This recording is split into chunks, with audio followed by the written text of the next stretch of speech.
Karibuni wanahabari. Kwa majina naitwa Msafiri Travella, director wa video kutoka Tanzania. Nina mwanamuziki wangu. Kuanzia leo anaanza kufanya kazi na mimi, anaitwa Montes. Anatokea CAMEROON. Kutoka CAMEROON. Kwa hiyo nakaribishwa sana, kama mna maswali, hoja, nini, tuko hapa kwa ajili yenu. Lakini pia ningemkaribisha Montes. Montes, you're welcome. Thank you. Can you say something?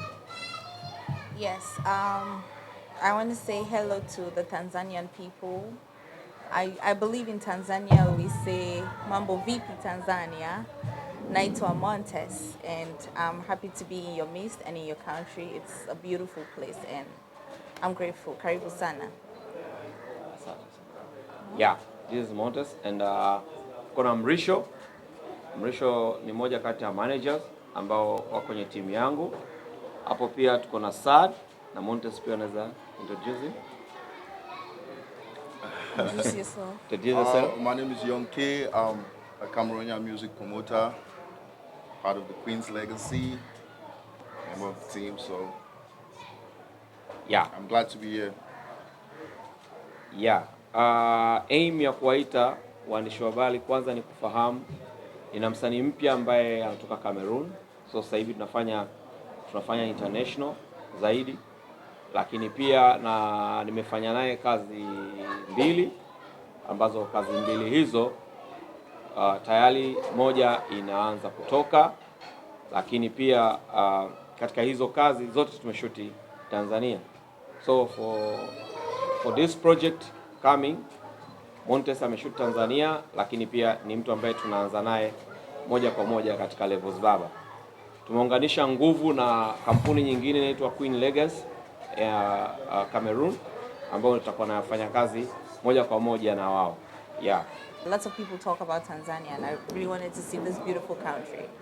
But aside from me just coming to see Tanzania, like I said, music is one of the things that brought me here. First of all, I love Tanzanian music. I don't hear what they're saying, but I kind of relate to it. It speaks to me. So I felt the need to come here to connect with those who are into the music industry and connect with the people, not just through the music on TV, but like one-on-one physically. So yeah, choose Travella was because I had seen some of his works that he did for other Cameroonian artists, and I asked them, who did your video? And they said Travella, and I was like, oh, okay, I think I would want to, experience the feeling of working with somebody out of my comfort zone, which is Cameroon. So I contacted Travella, and we, picked a date, and everything went well. So I was here for the video shoot. I had a great experience working with Travella and his team, very professional, and I just want to say thank you, Travella, because you just didn't take it as a business, but you took it like a sister who needs help.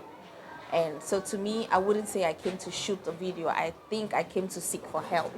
And I'm grateful that I'm having the help through the media, through Travella and his entire team, and everybody else that is seated here, Mrisho and, and the rest. Thank you guys for extending a helping hand. Yeah. And also, kija kwenye upande wa video ilivyokuwa, baada ya yeye kupata contact na kujiridhisha kufanya kazi na mimi, alikuja kwa ajili ya video. So tulivyoshoot video ndo mazungumzo yalipoanzia. Akaomba pia awe part ya msanii wangu kwa sababu ameona potential yangu, umeona. Lakini pia amekuwa amewapiku wa Cameroon wenzake ambao walimtangulia kufanya kazi na mimi. Kwa hiyo moja kwa moja tulijiridhisha. Baada hapo tukasema sawa, tunaweza tukafanya kazi pamoja, na sasa tunafanya kazi pamoja kama mwanamuziki wangu. Lakini pia mbali na yote, support tulioipata toka amefika juzi kutoka kwa media ilikuwa support kubwa sana.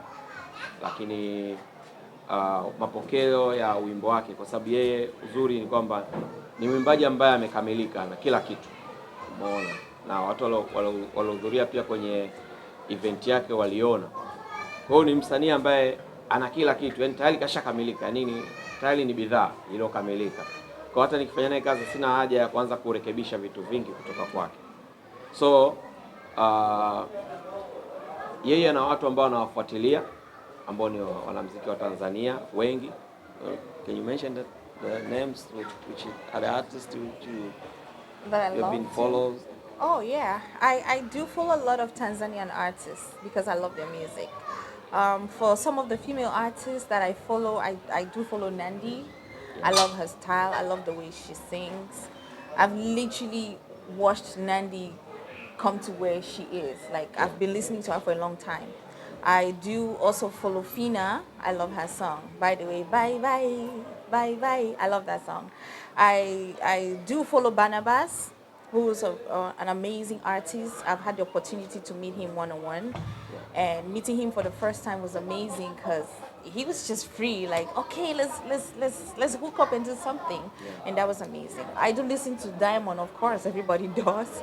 So that whole bunch of artists that I follow from Tanzania, and that's just a few I can mention for now. Yeah. So hao ni baadhi ya artists ambao yeye mwenyewe kila saa wanalia kichwani kwake, nyimbo zao anasikiliza, lakini pia tumejaribu kuanza kuomba watu kufanya nao kazi as a collaboration.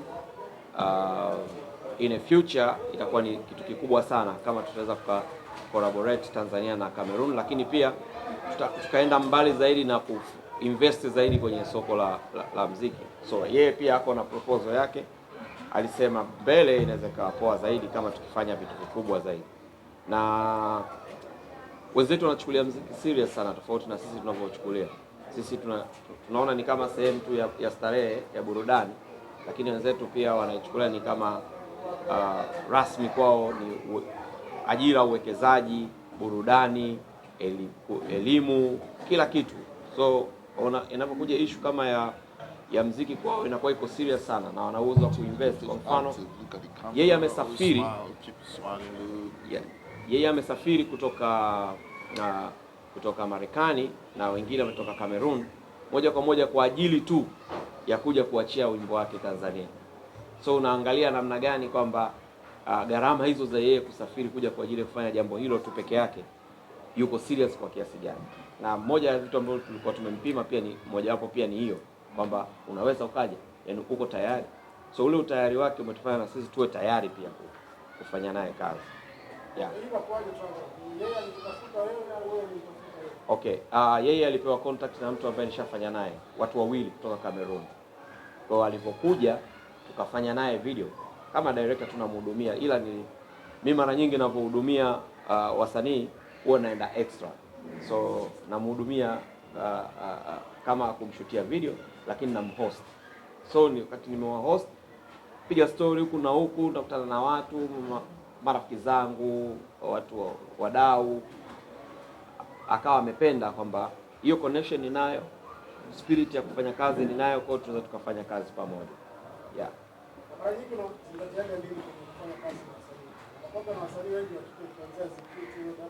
Yeah.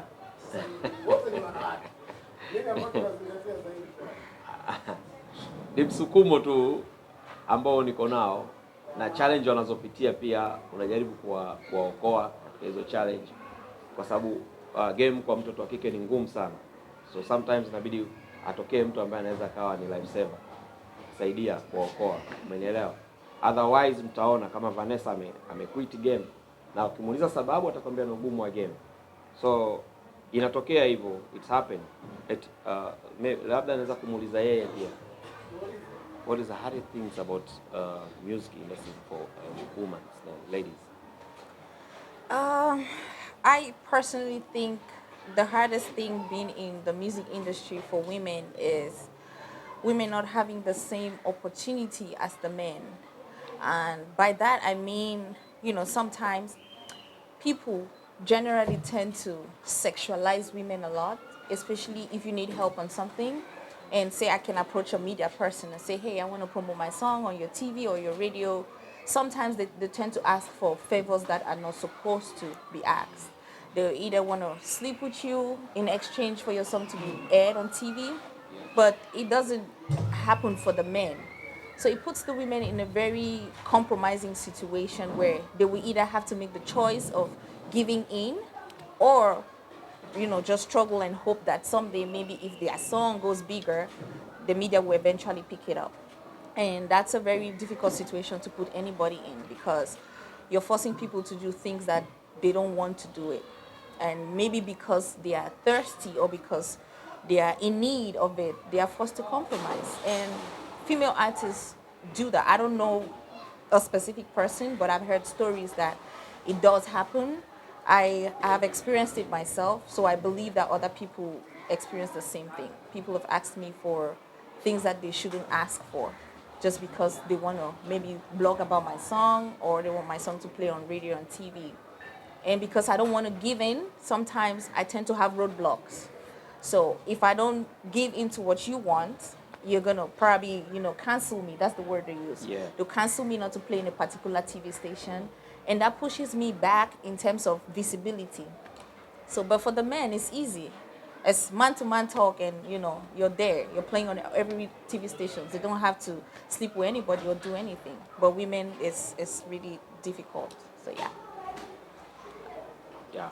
And wasanii wa Tanzania wanakimbilia West Africa ile pale kwa yeah. East Africa nzima. Sababu msikia umeshakuwa Afrika. Yeah. Baada ametokea Central Africa. Yeah. Okay.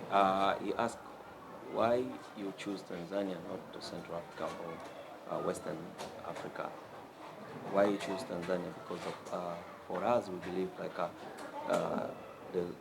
the music is over there.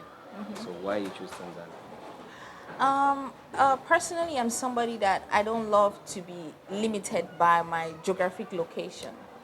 I want to be able to conquer Africa, and Tanzania is part of Africa.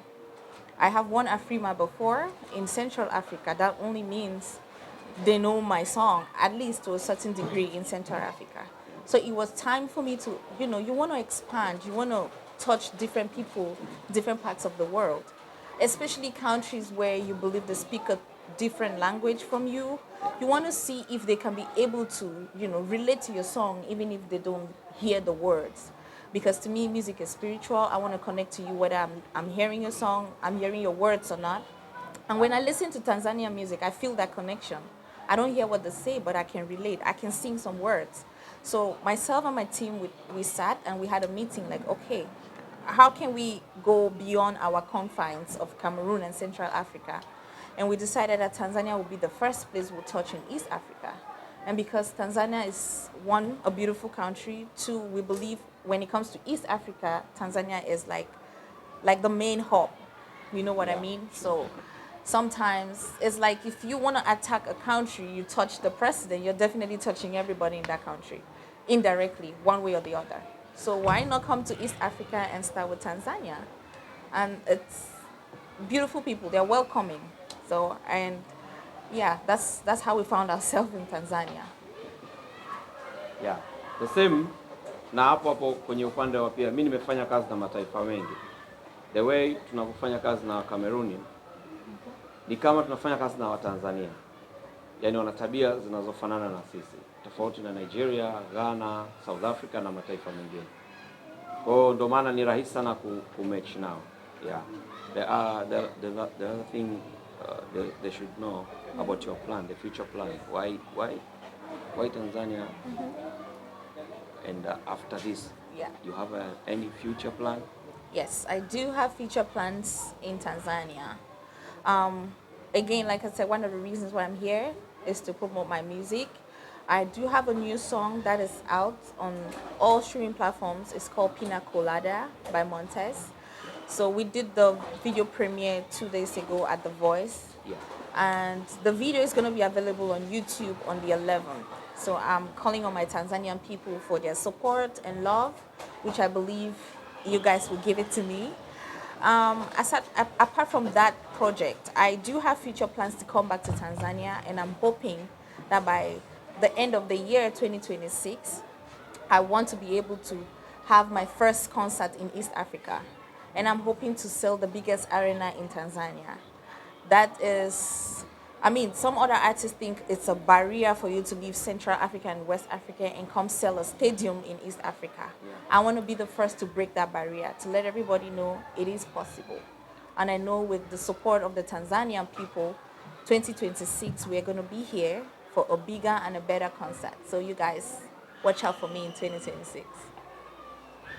Thank you. Last question. Yeah. Before you start a business, do research and all that. The question for her is, have you done a research and music Tanzania, our music, how do we cover what is missing so that we can cover the gaps? I don't think Tanzanian music is missing anything. It is good just the way it is. Every country has their identity, and the way Tanzanian artists portray their culture in their music is beautiful. That's why you see even Nigerian artists will come to Tanzania because, I mean, they admire the culture, right? Yeah. And bongo flava is one of those pioneer genre of music in Africa. There's no way you're going to hear Tanzanian music, a typical Tanzanian bongo flava music, and you don't vibe, you don't dance, you don't feel, that connection. And if it's that beautiful and other people are tapping into it, why not Montez? So, yeah. First of all, congratulations for choosing Tanzania. Thank you. Appreciate for that. And I want to know the reason to work with this director. Safi is one of the biggest directors here in Tanzania. So I need to know the way you work with this challenge, that experience. So the people of Tanzania, what are you expecting, targeting, all that? Working with Baba and him being one of the biggest, videographers in Tanzania, it's a privilege because not everybody gets to meet the top people to work with. And his work ethics are very good, which I like. I don't know if I've ever told you that. I love your work ethics. When it's time for work, it's time for work. And one thing I realized with Baba and his team is he does what we call divide and rule. Like he gives different people different obligations to do. He doesn't do everything by himself, which is good. And if you do that, even in economics, right? What's the outcome? It's going to be way better than if you want to do everything by yourself. Other team members like Brisho, he's the most serious one. And I love that about him because he keeps everybody else in check. If somebody wants to go this way, he's like, we're going right, not left. So that's one of the remarkable things that I noticed about Baba and his entire team. And I love that because I'm somebody that I play a lot, but when I want to work, I want to work. And I want to see everybody do what we are supposed to do. So coming here and experiencing that just is fulfilling to know that there's a set of people who take their job seriously. Yeah. So yeah. You are top 5 artists here in Tanzania. What's your ranking? Top 5. Diamond Platinums, Barnabas, Nandy, PHINA. Who else? That's 4. There's one more. I have to find it. Just remember. I'm trying to think. I can't remember for now. Why But Diamond the best one? I mean, who doesn't like Diamond? Everybody does. He sings very well. Like He's one of the top 5s in Africa. yeah, and he's one of the top 5s in Africa. In Africa. Yeah. Yeah.